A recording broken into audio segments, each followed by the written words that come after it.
Oi, pessoal. Então, nesse módulo que a gente vai iniciar, a gente vai tratar dos cálculos químicos, né? A gente vai começar a trabalhar com algumas grandezas químicas extremamente importantes para o curso todo, né?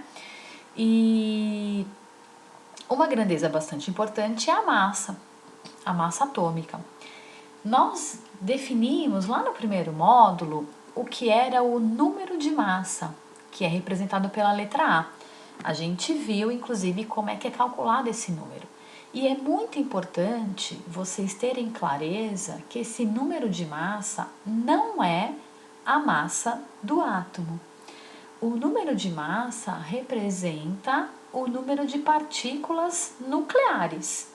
Por isso que é a soma do número de prótons do número atômico com o número de nêutrons. Então, ele só representa para a gente isso, o número de partículas que tem dentro do núcleo do átomo. Mas existe a massa atômica, né? Essa grandeza existe? Ela pode ser determinada experimentalmente? Existe. Mas como outras massas, né, ela se baseia num referencial. Então, a gente, por exemplo, quando a gente vai medir a nossa massa lá na balança da farmácia, tem um referencial. A nossa massa é comparada a 1 quilograma. Então, a pessoa que tem 60 quilos, a massa dessa pessoa equivale a 60 vezes a massa de 1 quilo, né? Existe um referencial. Quando a gente mede a altitude de um lugar, a altitude é medida com base em um referencial, que é o nível do mar. Então, a massa do átomo, ela também é determinada, né, mas com base em uma referência, um referencial. E quem é esse referencial? É o átomo de carbono de massa 12. Porque existem os isótopos, né? E existe carbono com massa diferente de 12.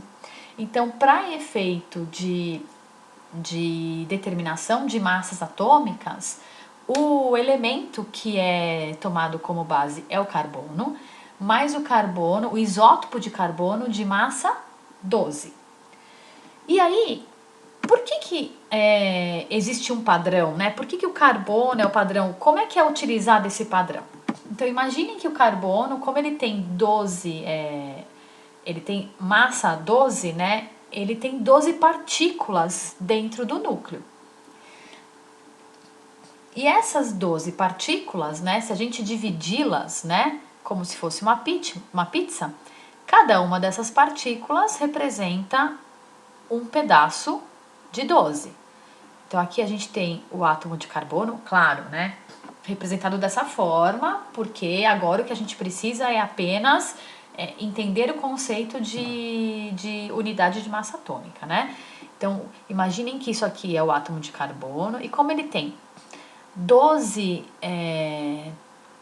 partículas dentro do núcleo, a gente divide esse carbono em 12 pedacinhos. Por quê? A massa do próton e do nêutron, elas não são idênticas, mas elas são muito próximas. Então, a gente acaba fazendo essa aproximação.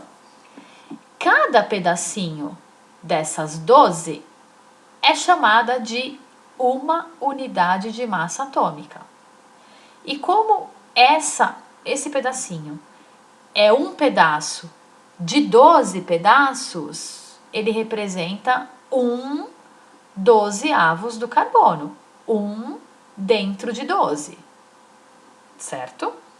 Então, cada pedacinho representa uma unidade de massa atômica, que é uma unidade dentro das 12 do carbono. E é essa unidade de massa atômica que é tomada como referência para a determinação das massas de todos os outros elementos químicos. Então, por exemplo, quando você se depara com essa informação, o hidrogênio tem massa atômica de 1U, quer dizer que a massa do hidrogênio equivale a um pedacinho do carbono. Um pedacinho dos 12 do carbono. Então, a massa de hidrogênio é uma unidade de massa atômica e equivale a 1/12 da massa do carbono.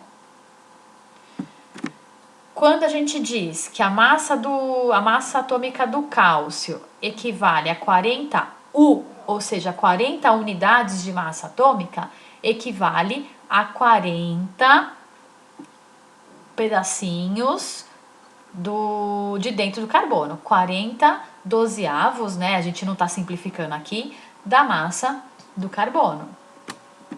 Quando a gente fala que o potássio tem massa atômica de 39 U, quer dizer que a massa do potássio equivale a 39/12 da massa do carbono. Percebam que a gente está falando de massas em unidades de massa atômica. Esse U não é uma unidade de massa do Sistema Internacional de Unidades. A gente não consegue determinar massas através de balanças, né, em U, né? Por enquanto, a gente está só comparando as massas dos átomos em relação a 1/12 do carbono. Se vocês forem olhar a tabela periódica, vocês vão se deparar com várias massas que não são números inteiros, né? Por exemplo, para o hidrogênio mesmo, você vai encontrar em algumas tabelas periódicas a massa dele como 1,01. Mas como é que pode? Se a massa do átomo ela é comparada a um pedacinho do carbono, a uma unidade inteira, né, de 12 do carbono, como é que pode dar um número que não é inteiro? O que acontece, na verdade, é que a gente tem muitos isótopos, né?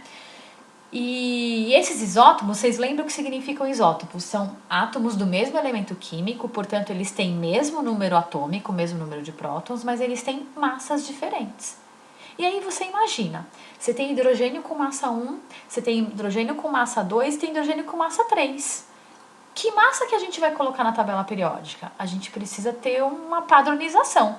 Eu vou escolher a 1, eu vou escolher a 2, eu vou escolher a 3? Eu posso escolher? Eu vou ignorar as outras? Não. Então, o que a gente faz? A gente calcula a média. Mas não é a média aritmética.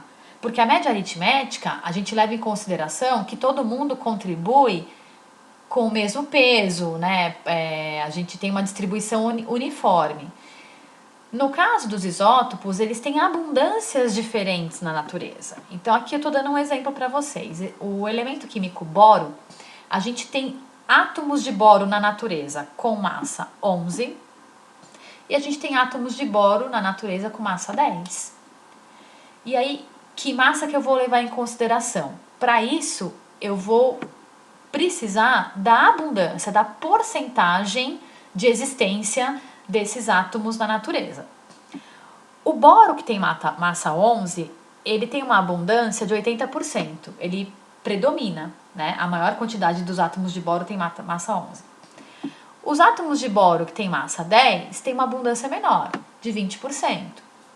E aí, eu vou levar em consideração essas abundâncias no cálculo da massa. Então, a massa do elemento químico, aquela que vai na tabela periódica, ela é sempre uma média, uma massa média ponderada dos isótopos que existem. E aí, como é que eu faço esse cálculo da massa média, né? Eu pego a porcentagem do átomo que tem massa 11, né? Divido por 100, porque porcentagem é 80 sobre 100, que dá 0,80. Então, eu pego essa porcentagem e multiplico pela massa correspondente a essa abundância. Pego a outra porcentagem e multiplico pela massa correspondente a essa abundância. Faço essas multiplicações primeiro, por isso que elas estão entre parênteses. Depois de fazer essa multiplicação aqui, depois de fazer aquela multiplicação lá, a gente soma o resultado. E aí a gente obtém 10,8 U. É essa massa para o boro que vai na tabela periódica. É uma massa que não é um número inteiro. Não é um número inteiro por quê? os isótopos têm abundâncias diferentes. E percebam um fato importante para vocês analisarem. Essa massa que vai lá na tabela periódica, que é chamada de massa média ou massa do elemento, ela está mais próxima de 11 do que de 10. Por que ela está mais próxima de 11? Porque a abundância do átomo que tem massa 11 é maior. Então, evidentemente, ele contribui mais para a massa média. O átomo que tem que tem a abundância maior, ele vai contribuir mais para a massa média. Então, a massa média vai sempre ser mais próxima daquele átomo que contribui mais para a abundância. A gente vai continuar falando sobre isso nos próximos vídeos. Eu espero que vocês tenham entendido até aqui. Caso haja alguma dúvida, não deixem de perguntar. Um abraço e até mais!